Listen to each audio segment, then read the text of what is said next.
Bueno, estamos en Old Market Square, en Nottingham, en Inglaterra, Reino Unido, y estamos visitando una feria de comida y de cosas de diferentes países y demás.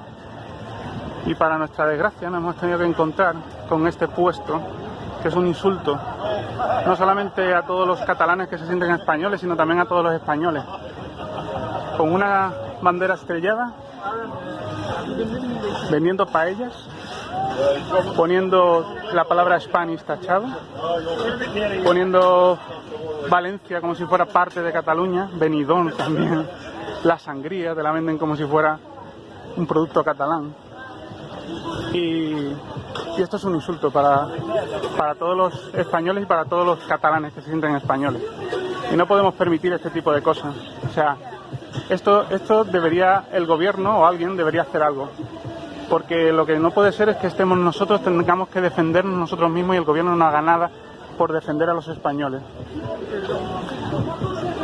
Y ya está, esto es indignante, Una vergüenza. Que yo, que vivo aquí en Nottingham, tranquilo, me tenga que encontrar con esto, es que ya, vamos, clama al cielo.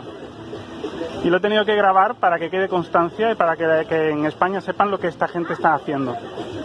Y no podemos dejar que sigan así, que sigan haciendo esto impunemente. Porque es que es impunidad. O sea, están haciendo lo que les da la gana. Y nosotros tenemos que estar aquí callados. Y encima nosotros somos los fascistas y somos los radicales, cuando ellos, sin embargo, nos están insultando cada 2 por 3. Y tachando el nombre de España. Tachando el nombre de España, o sea, eso es técnica fascista, pero vamos, de libro. Y estamos ya que no podemos más. No podemos más aguantar este tipo de cosas. Que yo, que estoy tranquilo aquí en Inglaterra, tenga que ver este tipo de cosas. A muchos les vendría bien darse un paseo por el mundo y ampliar un poco su mente, porque me parece a mí que nada más que se están mirando al ombligo, y esto es indignante, vamos. O sea, yo que me